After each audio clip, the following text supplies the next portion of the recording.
Kevin, we have a problem. You see, around 2017, you sent me this text. Hey Nando, the YouTuber who secretly writes all the Marvel movies. Marvel is in trouble. You see, Universal is finally getting their act together, and I have inside information that they are planning to release a picture with the 5 actors who will kick off their new dark universe. They have a title card and everything. If we do not innovate, they're gonna leave us in the dust. There's 5 of them in that picture. 5! And then like lots of exclamation points. Let's do a Young Avengers. Can you give us a list of some of the younger characters so maybe we can make a team of them in the future? Toodles the Feigster. So, I sent you my list of possible characters and where they could be introduced, and it seems like you misunderstood me. I said some of them should be in some movies and shows, but you did all of them. And now we have a lot. So many that I don't think we can do just one Young Avengers team because there's just too many characters. So I want to fix that. In this video, I want to take stock of every Young Avengers eligible character and figure out what to do with them.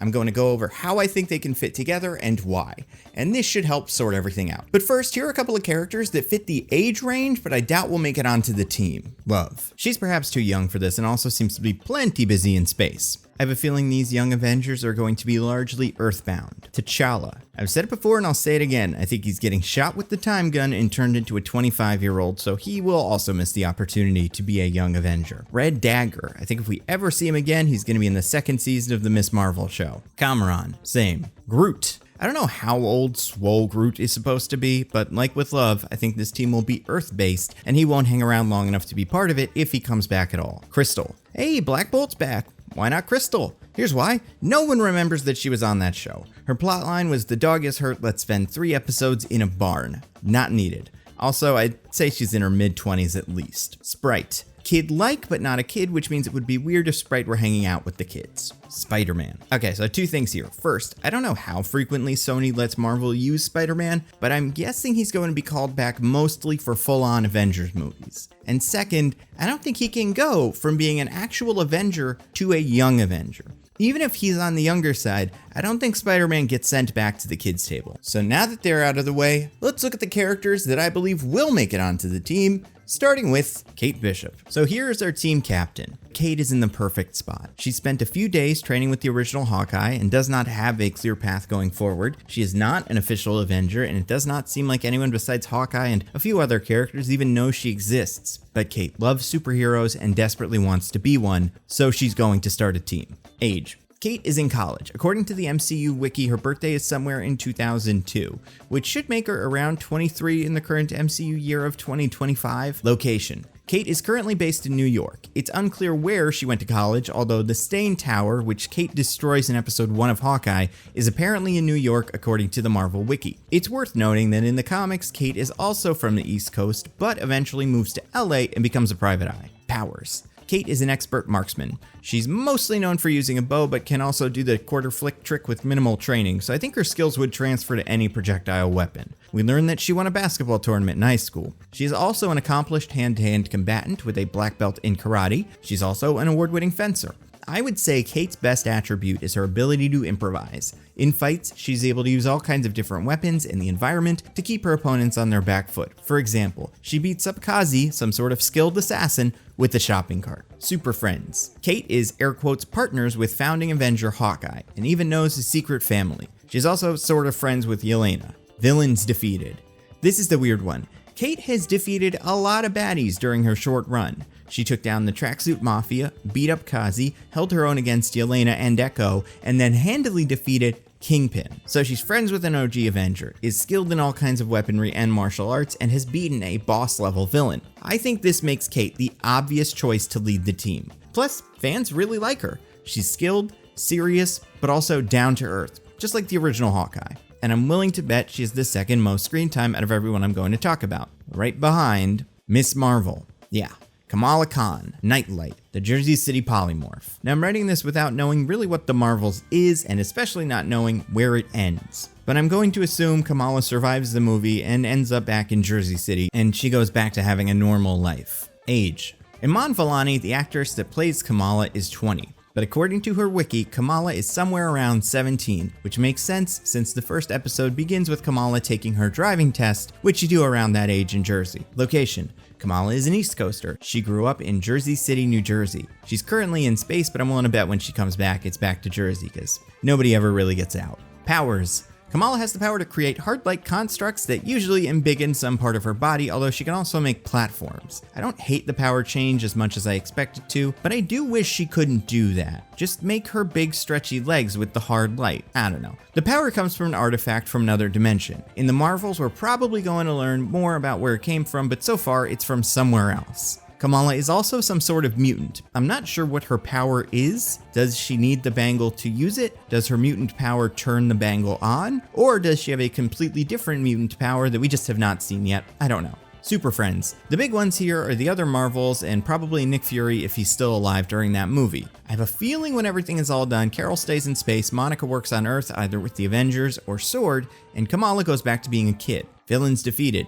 Kamala beats up the scrubbiest of scrubs, the Clandestine. Their powers were so dumb and she had no idea what she was doing, and yet Kamala was able to hold them off. Then she beat up the damage control goons. Overall, I think Kamala is about as positioned as Kate to lead a team, so I think she should. In the comics, Kamala is a founding member of a team called the Champions. It was originally a super odds and ends team of X-Men and whoever was free, but they broke up and the mantle was taken up by a team of super kids who did their own thing. Kamala Khan has experience, she is a popular character, and she understands this superhero thing. She also makes sense on the younger team for another reason, which will become more apparent as the list goes on. So the Young Avengers will be the team for the college-aged heroes led by Kate Bishop, and the Champions will be the team for high school-aged heroes led by Kamala Khan.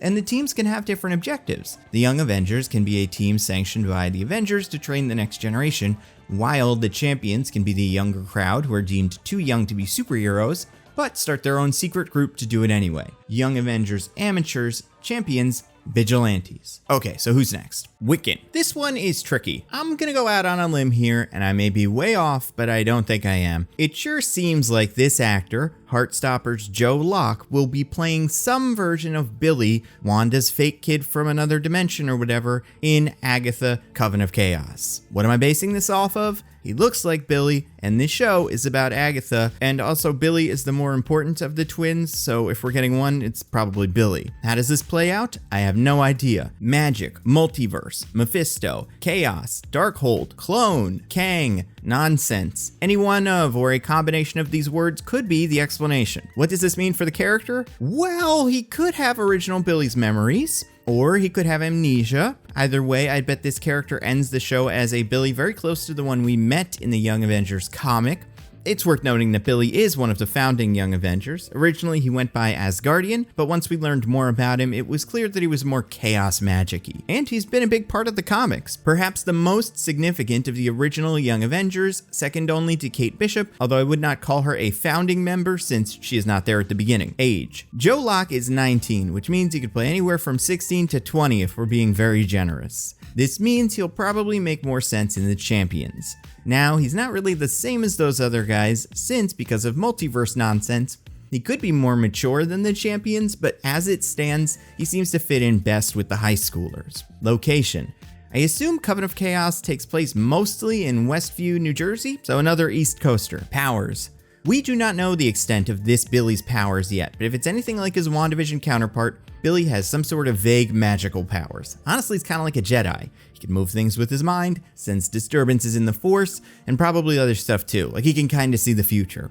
I could see a version of Coven of Chaos where Billy shows up out of nowhere with no memory, and also his powers are turned up to 11, and Agatha needs to help him control his powers before Mephisto or Nightmare or whoever comes to take him.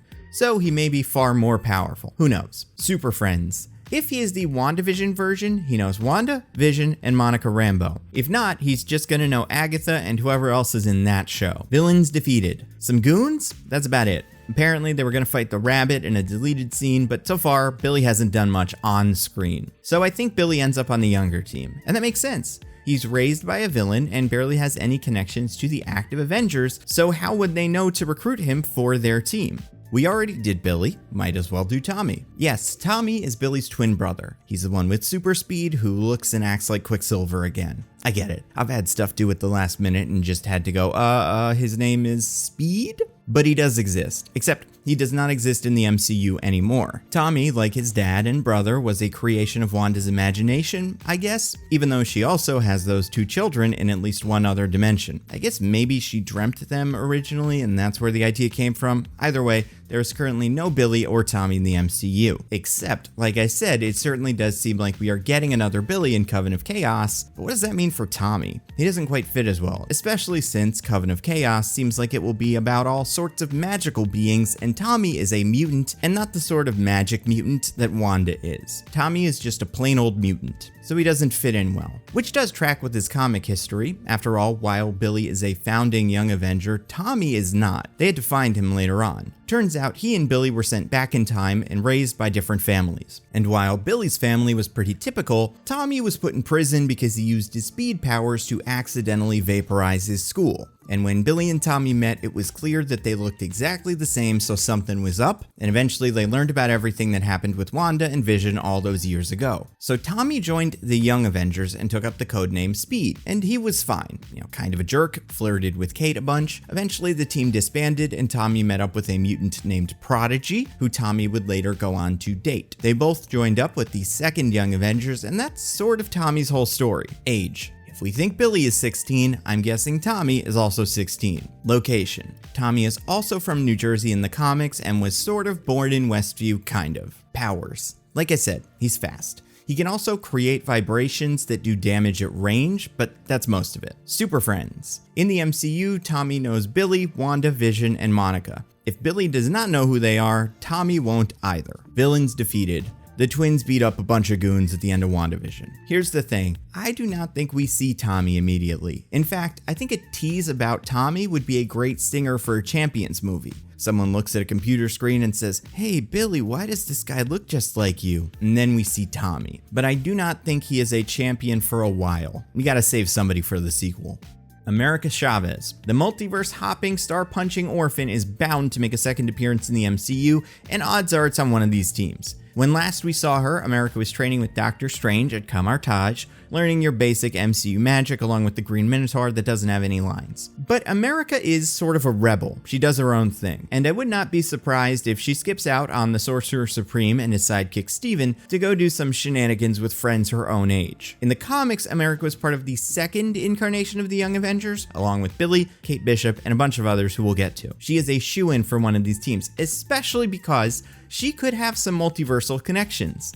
Billy might be from another universe. Kamala uses a bangle from another dimension. Different thing, but similar. So it's not hard to see how America could fit into these stories. Age. Xochitl Gomez is currently 16, which means I bet that's around how old America is in the MCU. It's unclear since she is a multiversal drifter, but that's the vibe I get from her in that movie. Location. America is currently working out of Kamartaj, although it's possible that she travels to the Sanctum Sanctorum in New York City. I mean, if she gets a sling ring, she can go anywhere she wants. Powers. America can punch or kick holes in the fabric of reality, and that lets her travel through universes. In the comics, she is also super strong, fast, and can fly, but we have not seen her MCU counterpart do any of that. Next time we see her, she might also be a somewhat accomplished magician, able to do some of the basic spells, depending on how much time has passed since Multiverse of Madness. And while it's not a power, America has more experience with the multiverse and how to navigate it than any of the rest of these guys, which could be a useful skill going forward. Super friends. America knows all the wizards, and that's about it. I do think it's interesting that she could be on a team with Billy, whose mom tried to kill America, although I feel like America probably won't hold that against Billy. Villains defeated. America Chavez punched Scarlet Witch so hard that she learned her lesson. That's pretty good. So yeah, America Chavez is a perfect champion. She can easily meet up with the others. She's got crazy reality warping powers and seems eager to work with other superheroes in this universe. She's also, very helpful, one of the only other characters who knows what Billy's deal is. Kid Loki. I know what you're thinking. Wait, Kid Loki? He's a bad guy. Yeah, well, in the second Young Avengers run, while he was sort of a troublemaker, Kid Loki accidentally joined the team. America Chavez was pursuing Loki, and they ran into the rest of the Young Avengers who needed their help, and since this Kid Loki was sort of good now, he stayed and helped. The Kid Loki living in the void in the Marvel Cinematic Universe is very similar to the Kid Loki from the comics, and I don't just mean the look, although that too. MCU Kid Loki is a real stinker, but like Loki, Sylvie, and classic Loki, Kid Loki is not a plain old villain. He helps Loki instead of, like boastful Loki, backstabbing him. So there's some goodness in there, even though it is implied that Kid Loki did the most messed up thing of all the Lokis. And the alligator ate a cat, so this must be serious. And unlike classic Loki, Kid Loki survives the first season of Loki. I'm saying Loki a lot, but it's worth pointing out because apparently originally all of the Lokis were going to sacrifice themselves to buy Loki and Sylvie time because no other Loki could let another Loki steal the spotlight, but that was changed. Kid Loki and Alligator Loki hang back and don't get eaten, which leads me to believe Marvel has plans for Kid Loki. Age. Jack Veal, the actor who played Kid Loki in season 1, is currently 15. So I'd say that makes his Loki, well, actually, I don't really understand how they age. Do Asgardians age evenly over thousands of years, or do they age at a similar pace to humans until the point, and then once they hit a certain age, they slow down? Because we may have another Sprite situation here, except Thor and Loki are not that smart. It does not seem like they have the wisdom that you would expect from a 1,000-year-old creature. If anything, Thor has gotten dumber over the last decade. So while he is technically hundreds of years old, perhaps developmentally Loki is about where a 12-year-old human would be. I don't know, but that's how I feel like the Asgardians work. Location. As far as we know, Kid Loki and Alligator Loki are still in the void. We don't know that that will change in season 2, but I do have a feeling Kid Loki is going to escape. Powers.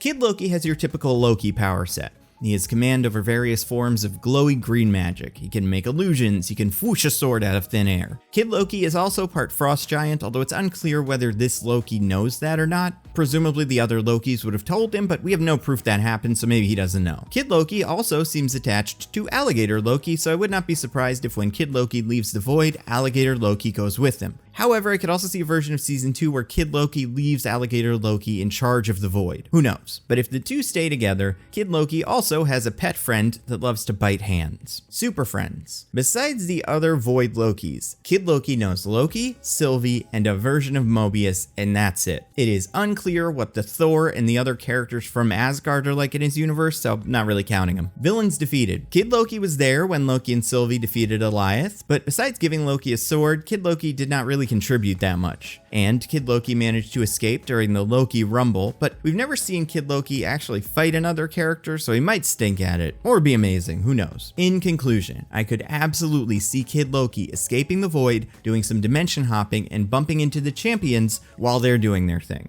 Kamala wouldn't trust him since she's a big Avengers fan, but maybe America would understand how different variants could be, and she could convince everyone to let Kid Loki hang around.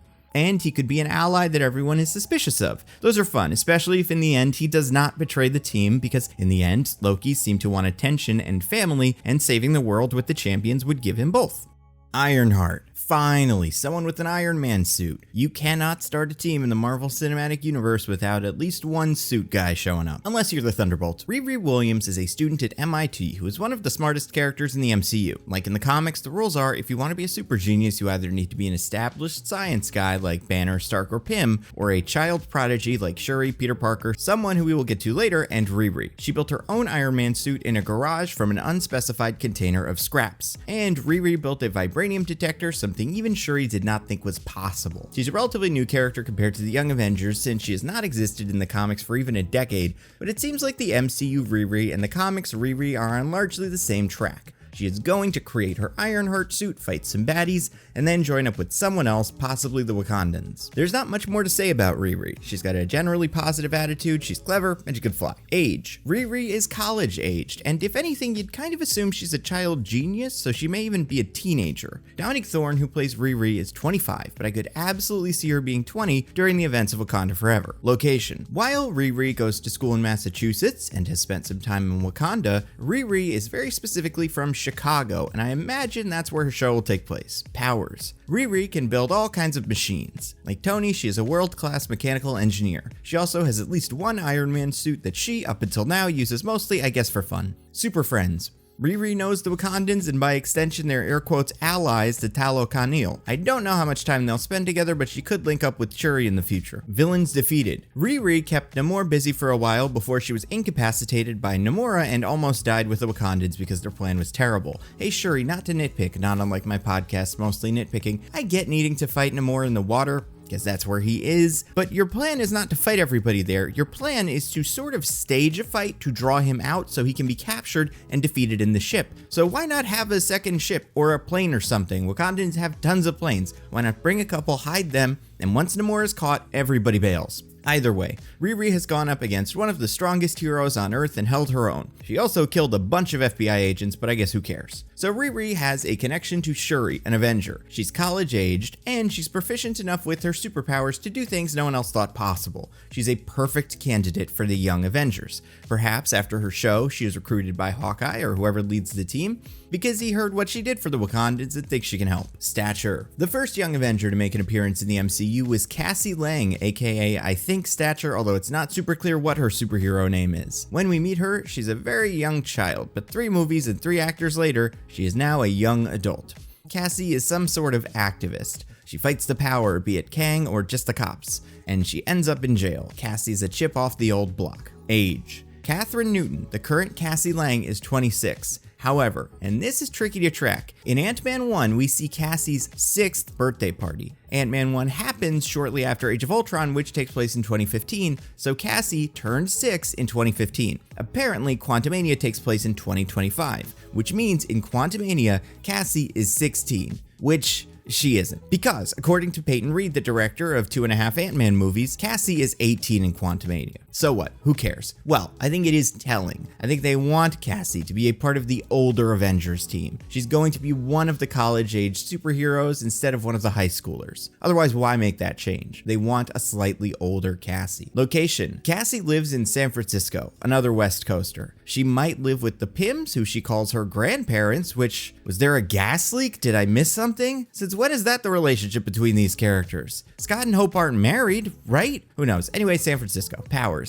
Cassie has an Ant-Man suit, which gives her the ability to grow and shrink at will. She's not bad at using it either. Cassie is also a super genius because she is a child in the MCU. She built a quantum satellite in her spare time, although who knows if that's something she built or it's one of those school project things where she was in the room while Hank and Hope built it. I don't know. Super friends. Besides Ant-Man, it does not seem like Cassie knows any of the other Avengers or super people. She has friends in the quantum realm like Quaz, Genthora, Veb, so I guess they might show up. Otherwise, what a waste it would be to burn such a perfect Reed Richards as William Jackson Harper on a one-off appearance as Quaz. How dare you, Marvel? Villains defeated. She, spoilers, beats up MODOK and helps kill Kang. So yeah, Cassie's punching pretty far above her weight class. This is an easy one. Cassie has a connection to 2 other official Avengers and Quaz. She's pretty good at using her powers, and she's a young adult. Therefore, she makes complete sense as a young Avenger. Patriot. We know very little about MCU Elijah Bradley, but here's what we've got. He lives with his grandfather Isaiah. He answers the door. He plays basketball, hangs out. That's about it. If you didn't see Tafatua's terrible acronym, which I get, Eli was part of one of the more consistently interesting parts of the show. Really the only consistently interesting part of the show. His grandfather, Isaiah, was experimented on with a version of the super soldier serum around the same time as Steve, but because he was a black man, Isaiah was hidden and eventually imprisoned by the US government. He had a child at some point, although we never meet them, and then that child had Elijah. In the comics, Elijah became Patriot, the Captain America analog on the Young Avengers. He led the team, carried the original Captain America shield, and was even sort of Steve's sidekick for a while. And while he had enhanced strength and speed, Elijah did not inherit any of his grandfather's abilities because his, I'm gonna assume dad, because the last name, was born before Isaiah became a super soldier. But Elijah did get powers anyway because of an emergency blood transfusion from his grandfather. Except he didn't. Elijah told everyone that was what happened, but really he was secretly using a superhuman steroid to seem like he had gotten powers from his grandfather. It was a whole thing, and eventually Eli did need that blood transfusion, so he eventually got the powers permanently. That's more or less his whole story. Elijah was not an incredibly consequential character after his Young Avengers days. He pops up from time to time when the other more active Young Avengers are doing their thing, but overall, not a huge impact. I imagine it has something to do with the fact that A, Steve died shortly after Eli showed up, and B, Steve already had 2 popular sidekicks that were now given a higher profile after his death, so Eli got pushed to the side. Age.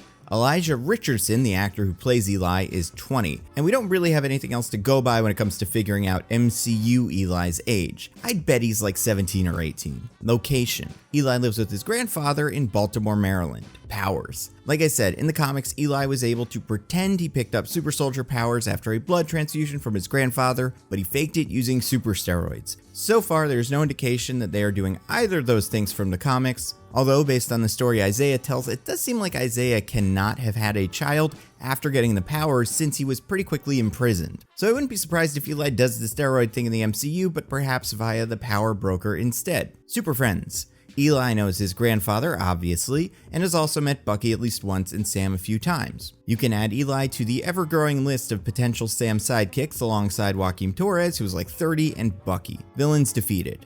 None. Eli has yet to defeat any villains we know of. Although, because he's apparently so easy to kill, I think Eli could take a Kang or two. So I imagine perhaps the Power Broker will link up with Eli and use him to influence the Young Avengers. She'll give him temporary serum and he'll sort of betray the team, but then he'll be cool at the end. That's a guess. Scar. Ah, Scar. And you thought we didn't have much to go on with. Patriot. Well, buckle up and get ready to unbuckle yourself soon because this is going to be a short trip. Now, it is unclear where we will see Scar again, but I'd imagine we will. Although, how funny would it be if we just never saw him again? Hulk comes in and goes, "This is my son," and then Scar gets in a ship and flies away with Michael Mando's Scorpion and Goose the Flurkin, never to be seen again. But assuming that does not happen, let's talk about Scar. He's the Hulk's son from the Sakaar years. Hulk was unaware he existed, but got a call and went to get him. In the comics, Scar was born out of a cocoon as a 10-year-old and grows quickly. In this instance, he'll probably just have aged weird because time is trippy on Sakaar. In the comics, Scar hates Hulk, so he goes to kill him, but when Scar meets Hulk, he realizes Hulk is not a full-on monster anymore, so he becomes a good guy.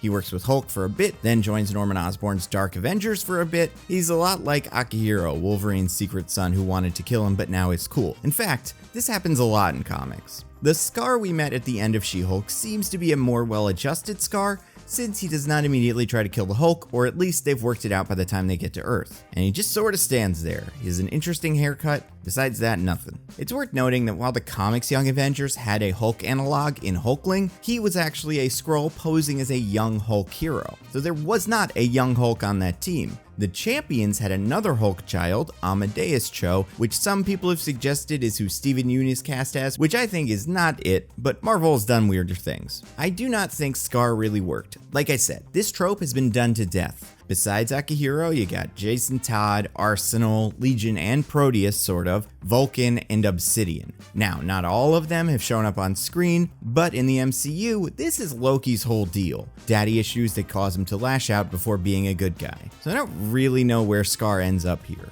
Age. Scar is played by Will Dusner, although that could absolutely change going forward. That actor is 20, which leads me to believe that's around how old Scar will seem. And like I said, Sakaar and Scar's unique biology means he could technically only be a few years old, but he ages rapidly. We don't know. Location. Assuming he stays around his dad, Scar will probably live on Banner's private Mexican island. He'll also probably occasionally visit the family in LA. Powers.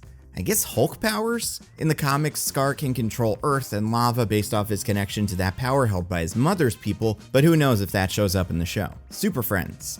I'm gonna guess he knows Hulk, She-Hulk, and Daredevil, who was at that barbecue, so he's at least aware Scar exists. Villains defeated. To our knowledge, Scar has not defeated any villains. He could probably kill 20 or 30 Kangs. So I'm not sure what happens with Scar. I think he's Young Avengers age. And if the plan is that every Young Avengers is recommended by an established old Avenger, then Hulk would certainly bring Scar in. I also think there's a chance, who knows, maybe that this is Hulkling. Could be a secret invasion related thing, but maybe because they know we will see the Hulkling twist coming, they are hiding it in a character who we don't really care about and even comic fans aren't that attached to. Who is Hulkling, you ask? Well, let's talk about some omissions from the list. Because like Wanda, Pietro, and Vision in Age of Ultron, a Young Avengers or Champions show could easily introduce a character we have not met yet. Here are a few possibilities. Hulkling. So Doric the Eighth was a Skrull Kree child who was sent to Earth as a baby, renamed Teddy Altman, and was raised to believe he was a mutant. He was a founding member of the Young Avengers along with Wiccan, who he fell in love with. Eventually, it was revealed by the Super Skrull that Teddy was able to shapeshift, not because he was a mutant, but because he was half Skrull. This started a big fight between the Kree, the Skrull, and the Avengers that ended with Teddy secretly staying on Earth. Eventually, he became king of the Kree-Skrull Alliance. I could see Teddy showing up in either Secret Invasion, Skrull story, Marvel's, Kree story,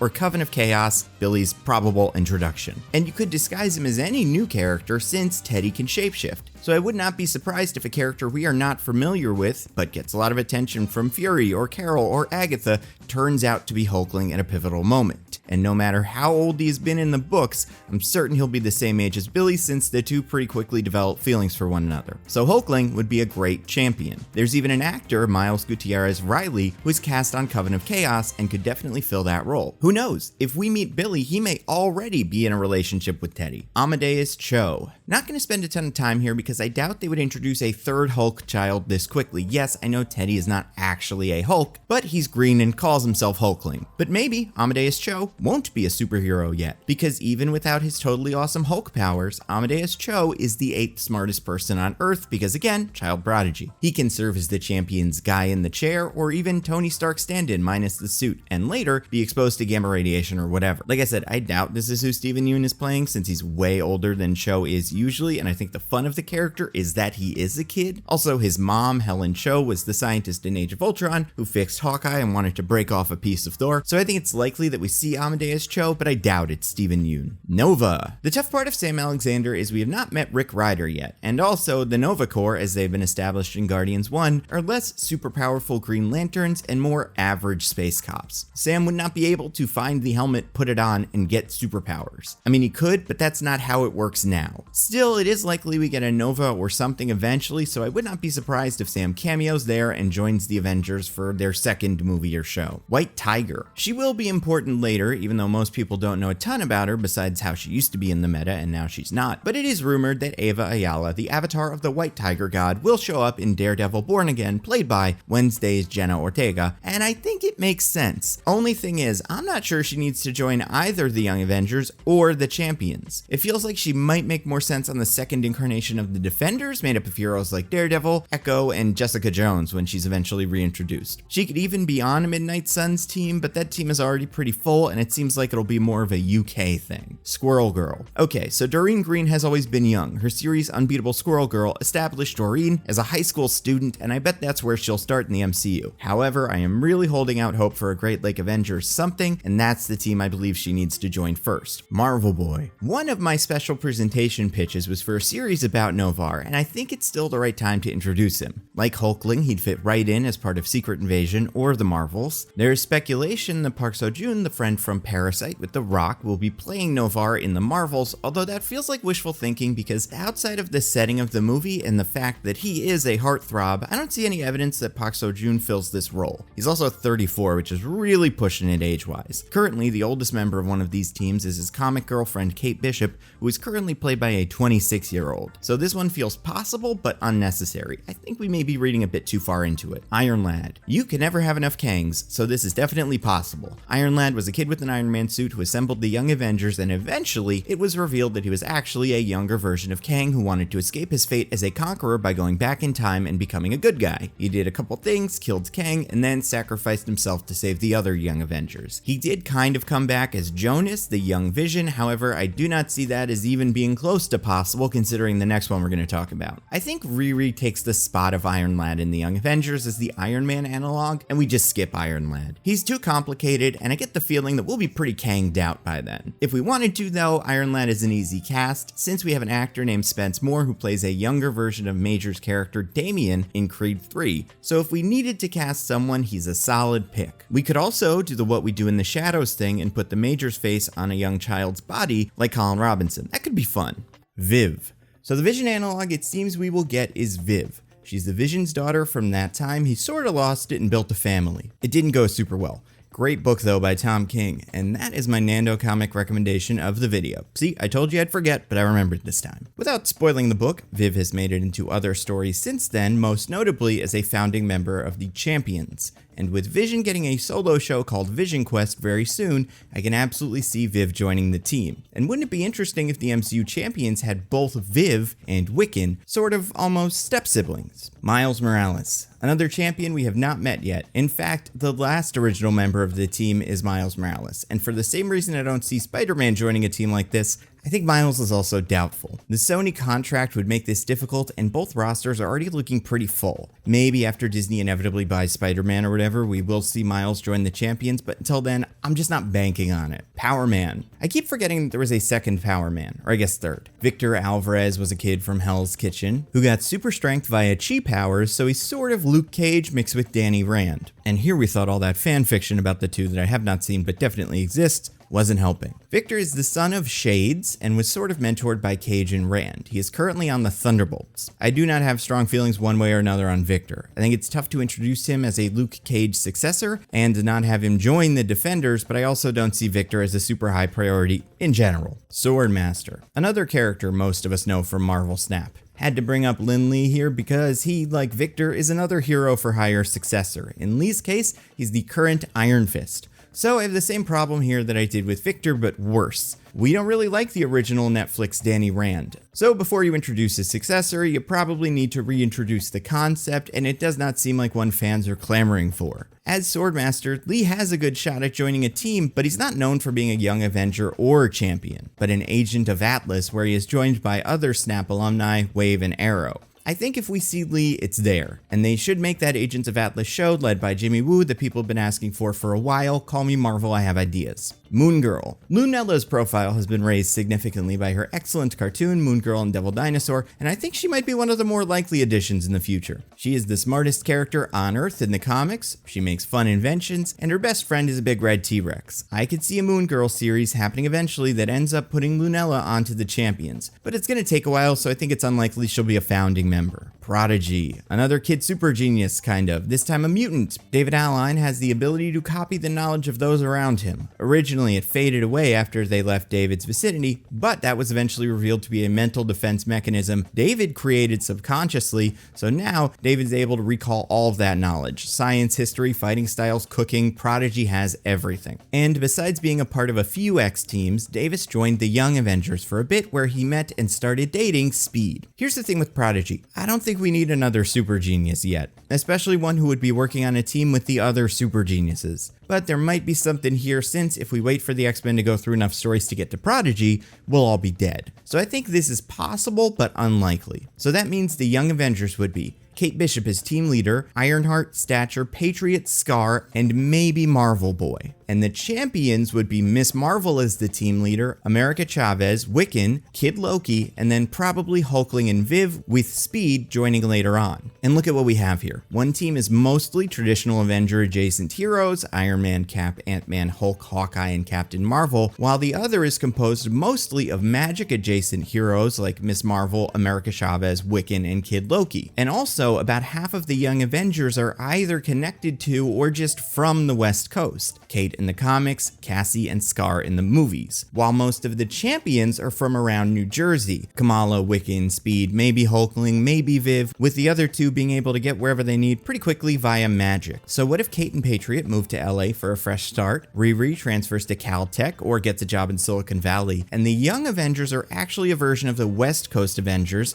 like the version Kate started in the comics. Or they're all picked up by Hulk and enrolled in the Avengers Academy. And then what if Wiccan, Kid Loki, and Kamala, because of her bangle, are rounded up by Wong and brought to Kamartaj, and the champions are actually a version of the Strange Academy? I could see that being the story for both teams. Either way, both teams are comprised mostly of rebels and vigilantes, so I imagine one will be formed by the original Avengers, and one will be vigilantes formed in spite of the older heroes telling them not to. Right now, the Young Avengers feels like that first one, and the Champions feels like that second one. As far as villains are concerned, I think both teams have quite a few to pick from. The Young Avengers could fight Kate's usual nemesis, Madame Mask. We could also do a play on Avengers Arena with Arcade acting as the story's villain. I could even see a story where the kids fight a resurrected Ultron. He's gotta come back sometime, right? We could even bring back MODOK. Maybe we find another one who looks like you'd expect. It seems like Kang made MODOK, right? Well, does every Kang have a MODOK? Maybe one gets free and fights the kids. As for the champions, you've got Nightmare, Mephisto, Sin, Lilith, Umar, Morgan Le Fay, and all manner of magical villains that we have not touched yet. You could even do a version of the Children's Crusade where the kids rescue Wanda from Mephisto. Also, Kang can be a villain for one team.